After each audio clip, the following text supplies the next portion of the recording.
Lawmakers are in for a critical week of negotiations on Capitol Hill as we approach yet another government shutdown deadline. Senate Democrats held a conference call over the weekend to discuss their strategy. And one thing they've already made clear, they will block any funding bill that includes funding for the Department of Homeland Security. NBC News senior national political reporter Sahil Kapur joins us with more. Sahil, any funding legislation needs 60 votes to pass in the Senate, where Republicans control 53 seats. So where do those talks stand? I mean, are we headed for yet another shutdown just weeks after we saw the last one?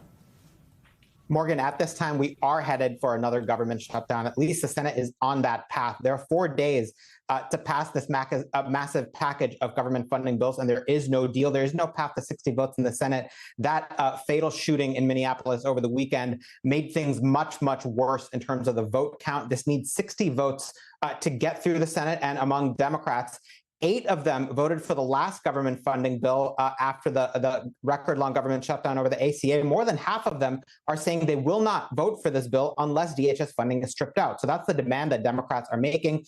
They're asking the Majority Leader John Thune vote on the rest of the package. Democrats will pass it, but Thune has given no indication that he'll do that. And a Republican leadership aide tells us that the Senate plans to vote on all of these bills together in one package. That means it's likely to fail, and that means when the lights go out on Friday at midnight, there will be a government shutdown. Now, finally, the Democrats have yet to come up with a unified demand on what specifically they want with DHS. They've talked about accountability measures, an investigation, provisions to keep CBP at the border, no mass arrest, but they don't, again, have a unified demand. So that's one thing that we're still going to see over the coming days. Morgan. All right, Sahil Kapur, thank you so much. We thank you for watching, and remember, stay updated on breaking news and top stories on the NBC News app or watch live on our YouTube channel.